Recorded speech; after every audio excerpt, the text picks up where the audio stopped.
салом дӯстон, имшаб як қатор бозиҳои футбол дар топ 5 чемпионати Аврупо баргузор шуданд ки асосан дар доираи рақобатҳои ҷом буд. Имрӯз мо дар бораи онҳо гап мезанем. Моҳи январ ҳам аз ним гузашт, бояд трансферҳо ба қайд гирифта шавад, аммо як каме оромӣ мушоҳида мегардад. Баръакс, футболи Тоҷикистон дар ин ҷиҳат хеле фаъол аст, ҳарчанд ин ба фоидаи кор нест. Дастаи Истиқлол футболбозани худро як лух мефурӯшад. Бо ин аҳвол чӣ гуна онҳо маротибаи дуюм дар Лигаи Чемпионҳои Осиё иштирок мекарда бошанд хеле норӯшан аст. Мегӯянд ки бозам беҳтаринҳо ба ин даста даъват мегардад, аммо чанд футболбози хубе ки дар Тоҷикистон буд, дар ҳайати Истиқлол бозӣ мекард. Ҳамаи бозингаронро аз хориҷа даъват карда намешавад ку. Асосан футболбозони Истиқлол ба дастаҳои Узбекистон гузашта истоданд ки аз чемпиони Тоҷикистон пурқувват нестанд ва дар мусобиқаи рақами 1 Осиё бозӣ намекунанд. Чунин ба назар мерасад ки онҳо ба хотири маблағи зиёдтар кор кардан ҳиҷрат мекунанд. Нафаре ки аз замон маоши зиёд мегирифт, баробари 60 000 сомонӣ капитани даста Алишер Ҷалилов буд ки ӯ ҳам ба агенткаи Узбекистон гузашт. Дастаи сеюми ин кишвар аммо маоши зиёдтар медиҳад. Мо имрӯз дар бораи як футболбози навбатӣ мегӯем ки Истиқлолро дар нимароҳ гузошта ба хориҷа меравад, аммо ба яке аз дастаҳое ки дар Лигаи Чемпионҳои Аврупо баромад мекунад. Дӯстон, футбол як лаҳза моро зиқ намемонад. Мо аз бозиҳои шабина дур нарафтем, аллакай имрӯз низ дар топ 5 чемпионатҳои Аврупо рақобатҳои ҷолиб мегузарад.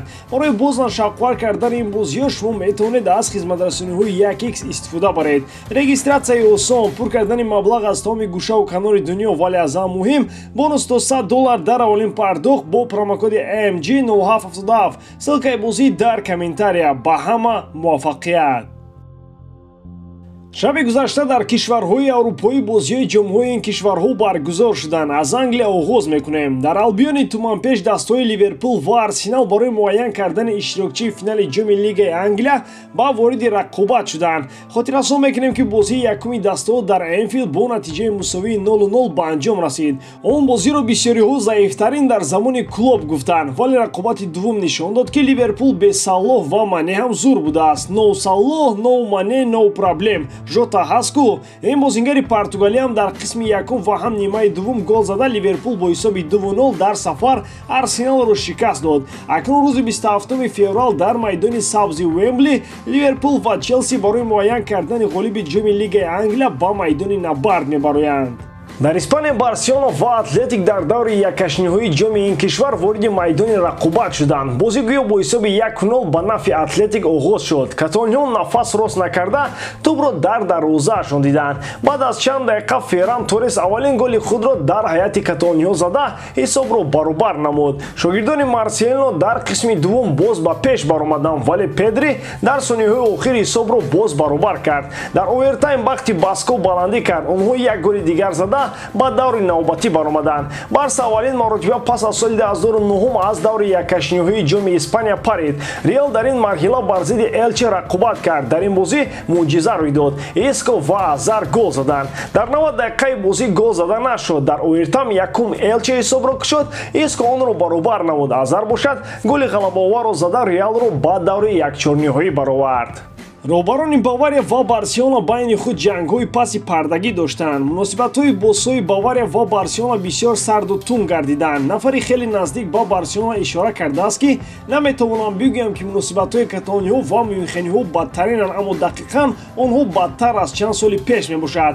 қаблан байни ин ду даста равобити хуб ба роҳ монда шуда буд. мисоли арендаи Каутино ба Бавария дар соли 2019 мебошад. сабаби бад шудани муносибатҳои роҳбарони ин ду дастаи машҳури аврупоӣ дар сиёсати трансферии мюнхениҳо гуфта мешавад. Тибқи хабарҳо Бавария бидуни иттилоъ додан ба дастаи каталонӣ бо футболбозони ин даста гуфтушуниҳо дар бораи гузариши онҳо ба сафи мюнхениҳо анҷом додааст. Гап сари Педри ва Сержино Дес меравад. Чунин амали Бавария ба президенти Барса Жоан Лапорта умуман писанд наомад. сабаби асосӣ ба чунин моҷаро омадани равобити ду даста дар трансфери Педри аст.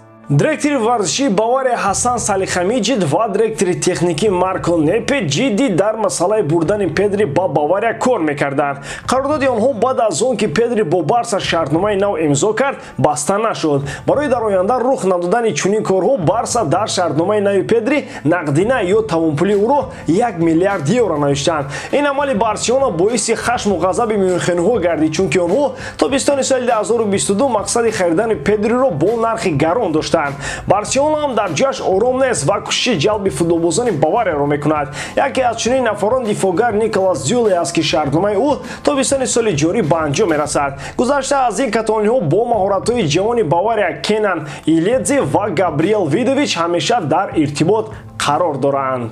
Дар чемпионати Тоҷикистон оид ба футбол айни ҳол танаффус аст. Ин имконияти хеле хуб барои футболбозон мебошад то нафасҳояшонро рост карда бо қувваи тару тоза ба чемпионат омода шаванд. Ҳамчунин фурсати беҳтарине аст ки бозингарон дастҳои нав барои худ ҷустуҷӯ мекунанд. Аксаран бозингарони мо кӯшиш мекунанд то роҳи хориҷаро пеш гиранд ва сабаби ин албатта маълум аст. Дар баробари ин боз футболбозони мо дар дохили мамлакат ҳам дастҳои худро иваз мекунанд. Барои мисол Саёди Ковусшо айни ҳол дар санҷиши дастаи Истиқлол аст. Халил Боронов аллакай бар равшан гузашт. Бозингарони дигар ки ҷавонанду мехоҳанд шарафи футболи меҳанро дар хориҷи кишвар ҳимоя кунанд ва албатта маблағи бештар кор кунанд дар санҷиши дастҳои хориҷӣ қарор доранд. Тибқи хабарҳо чанд бозингари мо айни ҳол берун аз кишвар бо клубҳои сатҳи аврупоӣ тамринҳо гузаронида истодаанд. Яке аз онҳо Рустам Соиров мебошад. Ҳамлагари дастаи Истиқлол дар кишвари Беларусия дар дастаи Б қарор дорад. Агар Рустам аз санҷиши ин даста гузашта тавонад, мо дар баробари Шаҳром Самиев боз як намояндаи худро дар ин кишвари аврупоӣ хоҳем дошт. Бате иштирокчии пайвастаи Лигаи Чемпионҳо мебошад. Даста аз кишвари Беларусия албатта сараввал марҳилаи интихобиро гузашта, баъдан рохати даври гурӯҳиро моли худ мекунад. Барои ин рохатро ба даст овардан Рустам метавонад кӯмакрасони дастаи Бате шавад. ӯ аз овони наврасияш бо бозиҳои ҷолиби худ дар чемпионати Осиё ҳамагонро мафтун карда буд.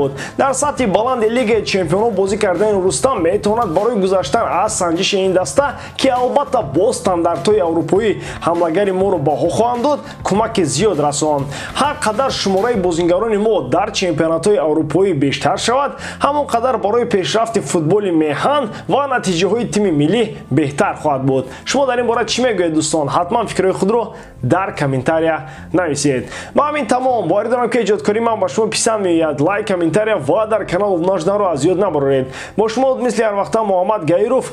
Хай дӯстон, дар паноҳи Аллоҳ.